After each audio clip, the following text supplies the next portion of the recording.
अब saving account पर आप फिक्स डिपॉजिट जितना ब्याज कमा सकते हैं। एसबीआई की नई ऑटो स्विप फैसिलिटी 2026 जारी करी गई है। बैंक द्वारा इन नियमों में बदलाव किया गया है। अगर आप सेविंग अकाउंट में रहकर ही अपना सेविंग का जो पैसा है उस पर एफडी का इंटरेस्ट रेट कमाना चाहते हैं तो एसबीआई की नई ऑटो स्विप फैसिलिटी जिसका नाम है multi option deposit scheme MODS। अच्छा, फायदा क्या होता है ऑटो स्विप का, ये मैं आपको बता दूं। नॉर्मल अगर आप फिक्स डिपॉजिट करते हैं बैंक में, चाहे वो एसबीआई हो चाहे किसी भी बैंक में हो, तो एक बार पैसा आपने जमा कर दिया, मान लीजिए आपने 1 लाख रुपया पैसा डाल दिया। अब आपको इमरजेंसी आ गई, अर्जेंसी आ गई, 6 महीने हो गए, आपने 1 साल की एफडी करी थी, लेकिन 6 महीने के बाद आपको पैसा निकालना पड़ गया 50,000 रुपए। अच्छा, ये जो 50,000 है आप निकालने के लिए पूरी 1 लाख की एफडी आपको तोड़नी पड़ेगी, यानी कि पूरे 1 लाख पर आपको 1% की पेनल्टी यानी इंटरेस्ट कम मिलेगा। मान लीजिए आपको 6.5% ब्याज मिलता अगर आप 1 साल की एफडी करवाते, तो इस केस में आपको 5.5% का ही ब्याज मिलेगा। तो यहां पर आपका जो नुकसान है वो पूरे 1 लाख रुपए पे होगा, जबकि आपको 50,000 की सिर्फ जरूरत थी। यहीं पर ऑटो स्विप एफडी काम करती है। अगर आपको बैलेंस 50,000 की जरूरत है तो सिर्फ आपका 50,000 ही एफडी से निकलेगा, बाकी का जो 50,000 है वो एज इट इज ही रहने वाला है, उस पर कोई भी नुकसान ब्याज का नहीं होगा। इसी वजह से ज्यादातर जो लोग हैं वो ऑटो स्विप एफडी करवाते हैं, जिसमें सेविंग का पैसा होने के बावजूद भी आपको ब्याज की फैसिलिटी जो है वो एफडी की मिलती है। यानी पैसा तो मेरा सेविंग में पड़ा है, एफडी का इंटरेस्ट रेट मिल रहा है, लेकिन बेनिफिट फायदा मुझे सेविंग के मिलते हैं। यहां पर आपको लिक्विडिटी पूरी तरीके से दी जाती है। आप अपना बैलेंस जितना भी निकालना चाहते हैं, विड्रॉ करना चाहते हैं, उतना ही आप करें। उस पर जो भी ब्याज आपको मिलेगा पेनल्टी कम होने के बाद, वही ब्याज आपको जो है वो मिलेगा। अच्छा, इसके अलावा अगर जो पैसा आपको विड्रॉ नहीं करना था, पैसा निकालना नहीं था, उस पर कोई भी ना पेनल्टी लगेगी ना कोई ब्याज का नुकसान आपको होगा। तो इस वजह से ऑटो स्विप फैसिलिटी एक बेस्ट फैसिलिटी मानी जाती है। लेकिन ध्यान रखिएगा इसका ड्रॉबैक भी है। क्या ड्रॉबैक है सर? इसमें अगर ध्यान रखिएगा, अगर आप रेगुलर पैसा विड्रॉ करते हैं तब ये फैसिलिटी आपको काम नहीं आएगी। ये काम तभी आएगी जब साल में 2 या 3 बार आपने पैसा विड्रॉ किया और वो पूरा पैसा अगर ना विड्रॉ करके कुछ कुछ अमाउंट आप विड्रॉ करते हैं, तब उसमें आपको फायदा मिलता है, तब उसमें आपको बेनिफिट मिलता है। लेकिन अगर आपने 1 लाख की एफडी आज करी, 10 दिन के बाद पूरा का पूरा पैसा निकाल लिया, तो क्या फायदा होगा? तो ध्यान रखिएगा ऑटो स्विप फैसिलिटी उन लोगों के लिए है जो 1 या 2 बार या 3 बार विड्रॉ करते हैं, छोटे छोटे अमाउंट, जब उनको रिक्वायरमेंट होती है वापस वो पैसा अगर डाल देते हैं, डालना चाहे नहीं डालना चाहे वो आपकी मर्जी है, लेकिन अगर वापस पैसा अगर डाल देते हैं तो वापस उनकी एफडी जो है वो ऑटो स्विप क्रिएट हो जाती है। अच्छा, इस ऑटो स्विप फैसिलिटी के बारे में डिटेल में एग्जांपल के साथ किसी ने नहीं बताया है पूरे यूट्यूब पर। आज के इस वीडियो में मैं आपको सिखाऊंगा कि एसबीआई के अंदर अगर आप ऑटो स्विप फैसिलिटी ऑन करते हैं तो इस केस में आपको क्या क्या चीजें ध्यान रखनी है, किस हिसाब से एफडी होती है, किस हिसाब से आपका विड्रॉ होता है, किस तरह से पूरा कैलकुलेशन होता है, ये मैं आपको डिटेल में सिखाने वाला हूं। तो ये डिटेल एग्जांपल के साथ सिखाऊंगा जो किसी ने भी नहीं बताया है। आज का वीडियो बहुत इंपॉर्टेंट, तो वीडियो को एंड तक जरूर देखें। चैनल पर नए तो सब्सक्राइब करें और बेल आइकन पर नोटिफिकेशन पर क्लिक करें ताकि आपको आने वाले सभी नोटिफिकेशन रिगार्डिंग हमारे वीडियोस रेगुलरली मिलते रहे। आइए स्टार्ट करते हैं अपना आज के वीडियो को और बात करते हैं सेविंग अकाउंट पर एफडी जितना ब्याज एसबीआई की ऑटो स्विप फैसिलिटी जारी करी गई है। सबसे पहले बात करते हैं ऑटो स्विप फैसिलिटी क्या है। तो ऑटो स्विप फैसिलिटी अगर एसबीआई की मैं बात करूं तो वहां पर नाम है मल्टी ऑप्शन डिपॉजिट स्कीम। इस नाम को आपको याद कर लेना है, MODS। इसे ही हम ऑटो स्विप फैसिलिटी कहेंगे। यानी कि ये आपके एफडी को लिंक कर देगा किससे? आपके सेविंग अकाउंट से। यानी कि आज तो आपको एफडी का दिया जा रहा है, लेकिन बेनिफिट फायदा मजा जो है वो आपको सेविंग का आ रहा है। आप जब चाहे अपना पैसा निकाल सकते हैं, कोई दिक्कत नहीं है। ठीक है, यहां पर आपको इंटरेस्ट रेट जो है वो मिलेगा किस तरह से? अगर कोई सरप्लस फंड पड़ा रहता है, थ्रेशोल्ड लिमिट रहेगी। यहां पर ध्यान रखिएगा एसबीआई ने यहां पर 50,000 की थ्रेशोल्ड लिमिट रखी है। 50,000 से ऊपर बैलेंस होगा तभी आपकी ये ऑटो स्विप फैसिलिटी ऑन करी जाएगी। 50,000 से कम बैलेंस हुआ, मान लीजिए 40,000 हुआ, 45,000 हुआ, तब आप नहीं कर पाएंगे। अच्छा, इसमें 2-3 बैलेंस और बताए गए हैं। 50,000 तो लिमिट है, साथ में एक 35,000 की भी लिमिट है, साथ में एक 15,000 की भी लिमिट है। एसबीआई की मैं बात कर रहा हूं, बाकी बैंक की बात नहीं कर रहा हूं, एसबीआई की सिर्फ बात कर रहा हूं। और एक 5,000 की लिमिट है। तो ये 4 लिमिट समझना आपके लिए बहुत इंपॉर्टेंट है। इन लिमिट को समझे बिना अगर आप डायरेक्टली ऑटो स्विप खुलवा देंगे तो आपको कुछ भी समझ में नहीं आएगा। दूसरा, कब आपका पैसा कट रहा है, ब्याज मिल रहा है, बिल्कुल आपको समझ में नहीं आएगा। लेकिन ये वीडियो अच्छे से देखेंगे तो पूरा आप समझ जाएंगे क्या कैलकुलेशन होता है। तो ध्यान रखिएगा, यहां पर जैसे ही पैसा शॉर्टफॉल होता है, यानी कि आपको रिक्वायरमेंट होती है, इमरजेंसी आती है, पैसे की रिक्वायरमेंट होती है, तो उस केस में सेविंग अकाउंट से पैसा जो है अगर आपको निकालना है तो उस केस में आपको रिवर्स स्विप जो है वो करना पड़ता है।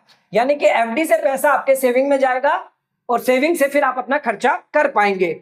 तो 2 टाइप की यहां पर एफडी जो है स्विप, ऑटो स्विप करी गई है। एक ऑटो स्विप है जहां पर सेविंग से पैसा आपका एफडी में जाता है, ठीक है। दूसरा है रिवर्स स्विप, यहां से एफडी से पैसा आपका वापस सेविंग में आता है। अच्छा, इस दौरान जो भी एफडी में पैसा बना है और सेविंग में वापस आया है, इसके बीच में जो भी इंटरेस्ट है वो आपको मिलेगा, जितने पीरियड का होगा, चाहे वो 1 महीना हो, 2 महीना हो, जितने महीने का होगा उतना ब्याज आपको मिलेगा। तो 2 यहां पर, एक तो ऑटो स्विप है, एक रिवर्स ऑटो स्विप है। यानी रिवर्स का मतलब है वापस एफडी से पैसा सेविंग में आ गया। अब कुछ बेसिक डिटेल मैं आपको बता दूं, कौन अकाउंट खुलवा सकता है। तो कोई भी इंडिविजुअल, आप चाहे तो सिंगल अकाउंट खुलवा सकते हैं, ज्वाइंट अकाउंट में भी ये फैसिलिटी ऑन कर सकते हैं। आप चाहे अगर माइनर है तो गार्जियन भी माइनर के साथ मिलकर उनके बिहाफ पर यह फैसिलिटी ओपन करवा सकते हैं। कितने पीरियड के लिए आप ऑटो स्विप करवा सकते हैं, तो मिनिमम 1 साल के लिए, मैक्सिमम 5 साल के लिए कर सकते हैं। अच्छा, मैक्सिमम थ्रेशोल्ड लिमिट तो मैंने आपको बता दी एमओडी की। एमओडी समझ जाइएगा, बार बार मैं वर्ड नहीं बोलूंगा, ये ऑटो स्विप ही रहेगा। 50,000 की लिमिट है एफडी करने की। ऑटो स्विप स्टार्ट करने की लिमिट क्या है? 50,000 रुपए। अच्छा, इसमें एक मिनिमम बैलेंस सेविंग अकाउंट में रखने की लिमिट है 35,000 रुपए। ये आपको ऑटो स्विप के बाद ध्यान देना है, मैं इसको पूरा एग्जांपल के साथ समझा दूंगा आपको। तो दूसरी लिमिट है हमारी 35,000 की। तीसरी एक और लिमिट है, मिनिमम एफडी आपकी 15,000 से कम की नहीं होनी चाहिए। और ध्यान रखिएगा, मल्टीपल ऑफ एफडी 50,000 की ही होगी। चाहे आप खाता खुलवाते हैं एफडी का तो 50,000 की मल्टीपल में होनी चाहिए, या खाता क्लोज करवाते हैं, विड्रॉ करते हैं पैसा, तो भी वो 5,000 के मल्टीपल में ही क्लोज होगा। ये ध्यान रखिएगा। ये 4 अमाउंट जो है वो बहुत इंपॉर्टेंट है। मैक्सिमम अमाउंट कितने की भी आप ऑटो स्विप एफडी कर सकते हैं, उसके लिए कोई लिमिट नहीं है। अच्छा, इन चारों अमाउंट को मैं अच्छे से समझाऊं अगर आप, तो ये हमारा सेविंग अकाउंट मान लीजिए, ये मेरा सेविंग अकाउंट है, ठीक है। यहां पर मेरा बैलेंस है 0, ठीक है। और मैक्सिमम बैलेंस कितना पड़ा हुआ मेरे खाते में? 1 लाख रुपया पड़ा हुआ है आज की डेट में, ठीक है। अब ये 50,000 की लिमिट है अब ये 50,000 की लिमिट है। अच्छा, ध्यान रखिएगा, इस लिमिट से ऊपर जैसे ही पैसा जाएगा 50,000 उससे बाद आप ऑटो स्विप जो है वो करवा पाएंगे। इस लिमिट से नीचे होगा तो आप ऑटो स्विप जो है वो नहीं करवा पाएंगे। यानी कि अगर आपका बैलेंस जो है वो 45,000 रहा तो अलाउ नहीं है, 35,000 रुपया रहा तो भी अलाउ नहीं है। अगर आपका बैलेंस 60,000 है अलाउ है, 65,000 है तो अलाउ है, ठीक है। 50,000 से ऊपर होना चाहिए, तभी आपकी ऑटो स्विप फैसिलिटी स्टार्ट होगी। अच्छा, मिनिमम बैलेंस जो है वो 35,000 का सेविंग अकाउंट में आपको रखना है। ये मिनिमम बैलेंस है, ये सेविंग अकाउंट में आपका बैलेंस जो है वो पड़ा रहेगा। इस 35,000 पे आपको कितना रेट ऑफ इंटरेस्ट मिलेगा? जो भी 2.5% आपको मिलता है, 2.5 से 3% वो आपको दिया जाएगा। अच्छा सर, 35,000 पे मिनिमम इतना रखना है, 1 लाख रुपया मेरा भी बैलेंस है। अच्छा, अगर मेरा बैलेंस 45,000 होता तो मैं नहीं कर पाता, ठीक है। पर सर ये 35,000 का क्यों? ये इतना बैलेंस हम सेविंग में रखेंगे, बाकी की ये 1 लाख रुपए से लेकर 35,000 तक की ये इतनी 65,000 की हम जो है वो एफडी करेंगे, ऑटो स्विप एफडी। ये ध्यान रखिएगा, ये एक थोड़ा सा कंफ्यूजन रहता है। तो सेविंग अकाउंट में आपको बैलेंस रखना है 35,000 रुपए का मिनिमम, और एफडी आप ऑटो एफडी कितनी कर पाएंगे? टोटल बैलेंस मेरा कितना है? 1 लाख रुपया। अच्छा, 1 लाख रुपया, 1.5 लाख रुपया, जो भी हो, बैलेंस आपको यहां पर एफडी करनी है, बैलेंस एफडी करनी है। मान लीजिए यहां पर 1 लाख नहीं 90,000 रुपया है, तो इस केस में मुझे 65,000 की नहीं 55,000 की फिर एफडी करनी पड़ती। अभी मेरा बैलेंस कितना है? 1 लाख रुपए का। टोटल बैलेंस देखना आपको सेविंग में कितना है, 1 लाख का है, तो मैं यहां पर 65,000 की एफडी करूंगा। तो मैंने 3 पॉइंट आपको समझा दिए। एक तो मैंने आपको समझा दिया, एक तो आपका 50,000 की लिमिट, दूसरा आपको समझा दिया 35,000 की लिमिट। अब एक और लिमिट है 15,000 की लिमिट। तो ध्यान रखिएगा, ये जो बैलेंस है 15,000 रुपए, इससे कम की एफडी नहीं होनी चाहिए, 15,000 से कम की मिनिमम एफडी नहीं होनी चाहिए। यानी ये जो 65,000 है, अगर मुझे इस 65,000 का रिक्वायरमेंट आ गया 50,000 रुपये, 50,000 मुझे चाहिए विड्रॉल करने के लिए, तो 15,000 रुपए की आपकी फिर से ऑटो एफडी हो जाएगी। लेकिन अगर मुझे रिक्वायरमेंट आ गया 60,000 का, तो बैलेंस कितना बच गया, 5,000 रुपए बच गया, तो 5,000 बचते ही आपकी एफडी ऑटो स्विप हट जाएगी, क्योंकि उस केस में आपके 50,000 से नीचे बैलेंस चला जाएगा। जब आपके 50,000 से नीचे बैलेंस चला जाएगा तो आप ऑटो स्विप नहीं करवा सकते, ये ध्यान रखिएगा। तो यहां पर ध्यान रखिएगा 15,000 की लिमिट भी मिनिमम एफडी आपको करनी है। 65,000 आपने करी है, लेकिन मिनिमम 15,000 से कम नहीं कर सकते, और 5,000 के मल्टीपल में होना चाहिए। मान लीजिए आपकी यहां पर 62,000 की होती, तो इस केस में आपको 65,000 की करनी पड़ती, या तो 60,000 की। 5,000 के मल्टीपल में होना चाहिए, या तो आप 2,000 रुपये कम कर देते, या आप 3,000 रुपया अपने से ऐड करते। तो ये 4 चीजें जो वो आपको ध्यान रखनी है, इसके बिना आप जो है वो ऑटो स्विप में समझ नहीं सकते कैसे आपको एफडी करवानी होती है। तो हमेशा ध्यान रखिए, यहां पर 4 टॉपिक है, मैंने बता दिया है। 50,000 के बाद आपकी स्टार्ट होगी, 35,000 आपको सेविंग में रखना है, और 15,000 रुपया जो है वो आपको मिनिमम एफडी का रखना है, और मल्टीपल 5,000 की रहेगी। ये आगे मैं और डिस्कस करूंगा इसमें एग्जांपल के साथ। दूसरा है आपका रिवर्स स्विप, यानी कि मिनिमम विड्रॉल। तो मिनिमम विड्रॉल कितना करना है, आप एफडी भी करेंगे तो 5,000 के हिसाब से करेंगे मल्टीपल में, और विड्रॉ भी करेंगे तो 5,000 के मल्टीपल में आपको करना होगा, ये ध्यान रखिएगा, ठीक है। अच्छा, मैंने ऑलरेडी आपको बता दिया, अगर आपका बैलेंस 15,000 से नीचे चला गया तो इस केस में आपको पैसा जो है वो तोड़ना पड़ेगा, पूरा का पूरा ऑटो स्विप हट जाएगा।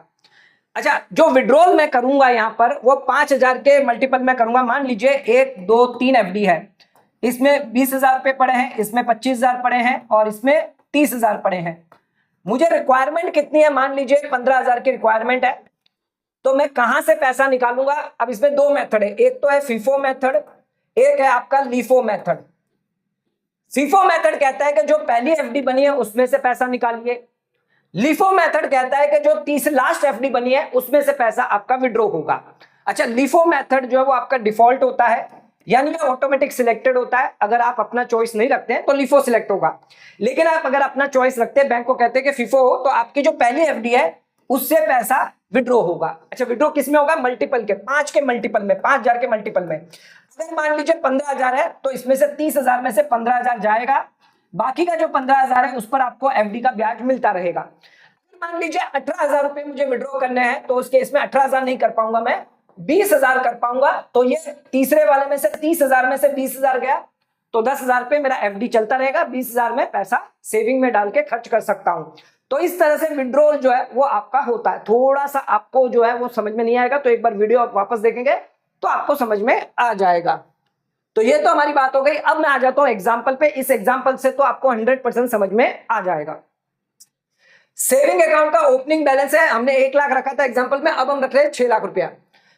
ऑटो स्विप कब से स्टार्ट होगी, 50,000 का बैलेंस होना चाहिए, उसके ऊपर आपका बैलेंस होना चाहिए तो स्टार्ट हो जाएगी। मिनिमम सेविंग में कितना रखना है, 35,000 रुपया। मिनिमम एफडी कितने की आपको रखनी है, ऑटो स्विप की एफडी कितने की रखनी है, 15,000 से कम की नहीं होनी चाहिए। और कितने मल्टीपल में आप डिपॉजिट या रिवर्स स्विप करेंगे, 5,000 के मल्टीपल में, ये ध्यान रखिएगा। आप पैसा डालेंगे भी वो एफडी के अंदर, जो बैंक करेगी ऑटो स्विप, वो 5,000 के मल्टीपल में होना चाहिए, और निकालेंगे विड्रॉ भी करेंगे तो वो भी 5,000 के मल्टीपल में होना चाहिए। मान के चलते हैं 1 साल की आप एफडी करते हैं और 6.75% आपकी एफडी रेट मान के चलते, एग्जाम्पल लेके चलते हैं। सबसे पहले बात करता हूं, सैलरी का दिन आ गया, मिस्टर राहुल को सैलरी मिली है 6 लाख रुपए की, और सेविंग अकाउंट में एसबीआई में डाल दिया है। सेविंग अकाउंट डाला, यहां पर हमने कोई भी एफडी जो है ऑटो स्विप क्रिएट नहीं करी है। नेक्स्ट स्टेप आ जाते हैं। अब यहां पर राहुल ने क्या किया है, ऑटो स्विप जो वो क्रिएट कर दिया। अच्छा, मिनिमम बैलेंस यहां पर सेविंग में बैलेंस कितना था आपका, 6 लाख रुपया था, लेकिन मुझे सेविंग के अंदर जो है वो कितना मिनिमम बैलेंस रखना पड़ेगा, 35,000 रुपया। ये सेविंग में पड़ा रहेगा मेरा। बाकी का जो बैलेंस होगा 5,65,000 रुपया, ये मेरा ऑटो स्विप एफडी में चला जाएगा, ऑटो स्विप एफडी में चला जाएगा। अच्छा, ये 5,000 के मल्टीपल में होना चाहिए। यहां पर 5,62,000 होता तो 5,60,000 में करता, या फिर 3,000 रुपया और डाल के 5,65,000 रुपए करता मैं, ठीक है। अच्छा, यह 5,65,000 रुपए जो है वो मल्टीपल 5,000 में होना चाहिए, ठीक है। अब सेविंग का कितना बैलेंस हो गया, 35,000 रुपए। पहले सेविंग का बैलेंस कितना था, 6 लाख रुपए, और एफडी का कितना बैलेंस हो गया, 5,65,000। टोटल आपका 6 लाख का बैलेंस है। अच्छा, सेविंग पर आपको 2.5% के रेट के हिसाब से ब्याज मिलेगा और एफडी में आपने अगर 1 साल की करवाई है तो 6.75% के हिसाब से ब्याज दिया जाएगा। अब आ जाते हैं, मुझे पैसों की जरूरत आ गई, मैंने एटीएम से जाकर कैश विड्रॉ कर दिया, कितना 20,000 रुपया, राहुल ने 20,000 रुपया विड्रॉ कर दिया। सेविंग का बैलेंस विड्रॉ करने से पहले कितना था, 35,000, 5,65,000 अभी हमने देखा था।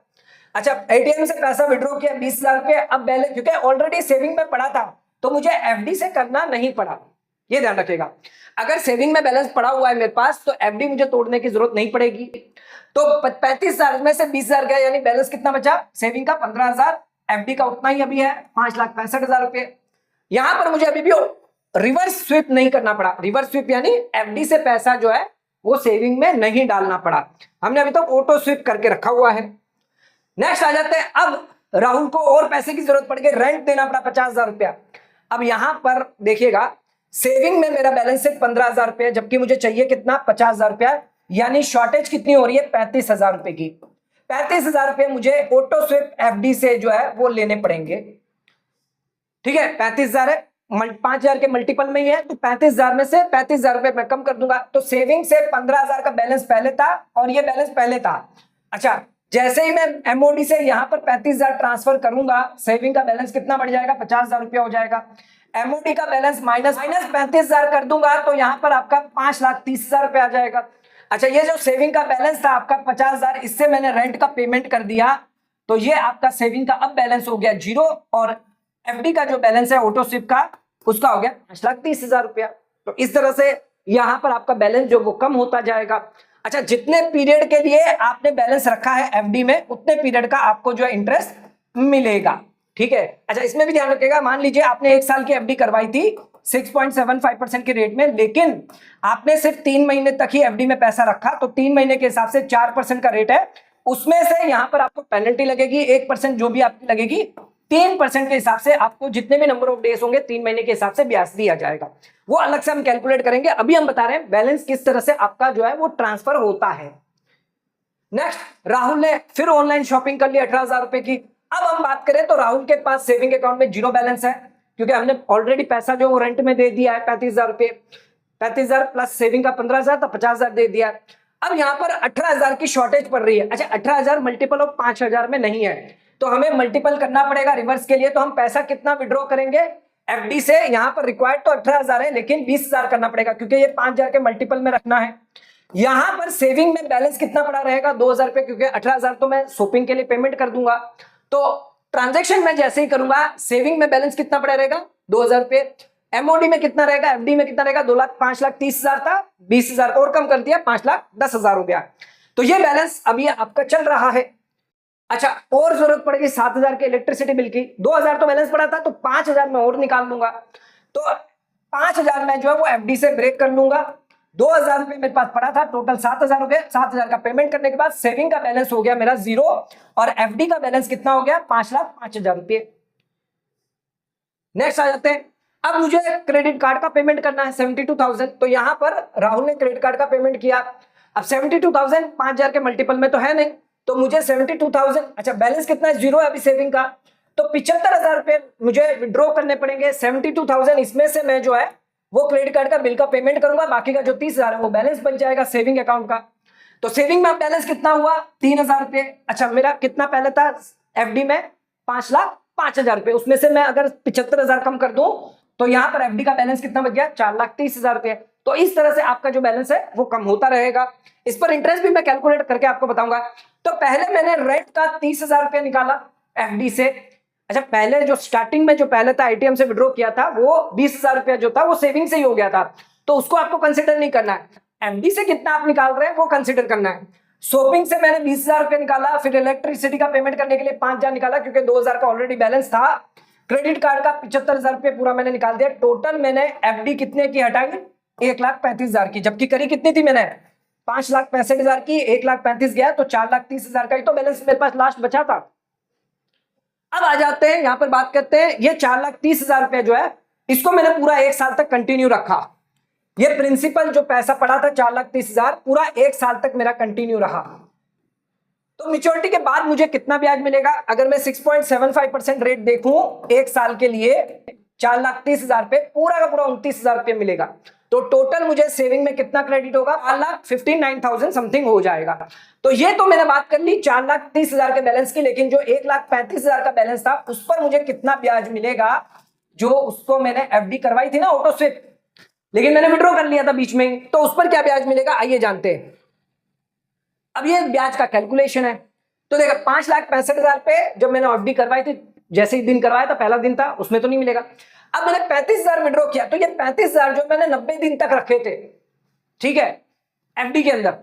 अच्छा, रेट क्या मिल रहा है 90 दिन का? 5% मिल रहा है। मैं मान के चलता हूं कि 0.5% मुझे पेनल्टी लग रही है, तो 4.5% का रेट ऑफ इंटरेस्ट 35,000 के हिसाब से 90 दिन के हिसाब से 365 डिवाइड कर दूं तो 388 का इंटरेस्ट मुझे यहां पर मिलेगा। 388 प्लस 35,000, ये इतना पैसा जो है वो एसबीआई बैंक मुझे दे देगी रिवर्स स्विप के तहत। फिर मैंने 20,000 विड्रॉ किया, ये मैंने 150 दिन तक रखे थे। अच्छा, यहां पर ध्यान रखिए 5% जो है 5 महीने के लिए रखा हुआ था, तो 0.5% ये मैं पेनल्टी कर देता हूं 4.5%, और 20,000 के हिसाब से 150 के डिवाइड करूं तो मैं 370 रुपया मुझे ब्याज मिलेगा। टोटल 20,000 रुपया और 370 रुपया ब्याज दिया जा रहा है। वहीं यहाँ पर 5,000 था, मैंने एफडी से विड्रॉ किया था, 100 दिन 6 महीने तक मैंने रखा था, 5.5 की रेट थी, तो 5.5% कम करने के बाद 5% हुई, और कैलकुलेशन करने के बाद 123 रुपया मिलता है, तो 5,000 प्लस 123 रुपया मिलेगा। 75,000 रुपये 240 दिन के लिए रखे थे, 6% की रेट ऑफ इंटरेस्ट थी, यानी अगर आप 8 महीने की देखें तो 6% की रेट ऑफ इंटरेस्ट निकल कर आती है। फिर इसमें 0.5% करके 5.5 और 75,000 के हिसाब से कैलकुलेशन करें तो 2,700 रुपए का ब्याज आपका होता है। तो ये इतना ब्याज जो है वो आपको 1,35,000 का जो पैसा आपने निकाला था वो ब्याज आपको मिला है, और ये 29,000 रुपया जो ब्याज आप जो 4,30,000 रुपये आपके पड़े रहे पूरे एक साल में, उस पर एफडी का ब्याज आपको मिला है। तो यहां पर आप देख सकते हैं लिक्विडिटी आपके पास आ गई। आपको ऐसा नहीं है कि पूरी की पूरी 5,65,000 की एफडी आपको तोड़नी पड़ी, आपको पूरी की पूरी एफडी तोड़ने की जरूरत नहीं पड़ी। आपको जब जब पैसा चाहिए था आपने तब तब पैसा विड्रॉ किया। अच्छा, जितने दिन तक आपने पैसा रखा उस पर ब्याज आपको एफडी का ही मिला है, सेविंग का नहीं मिला है, और बाकी का जो एफडी में आपने रखा था उसमें पूरा आपको मिल गया। तो यहां पर आपको लिक्विडिटी का फायदा मिलता है, पूरी की पूरी एफडी को तोड़ने की जरूरत नहीं पड़ती है। फाइनली लास्ट में मुझे 32,618 रुपए का ब्याज मिलता है, और टोटल मुझे 5,97,000 का पैसा मिल जाता है। 5,65,000 का करा था, उसमें 5,97,000 मुझे टोटल ब्याज एक साल में मिल जाता है। तो ये आप समझ गए कि किस तरह से आपको जो है ऑटो स्विप एफडी करनी होती है, किस तरह से ब्याज कैलकुलेट होता है। तो सिंपल सी चीज है, मैंने आपको वापस एक बार अगर समझाने की कोशिश करूं,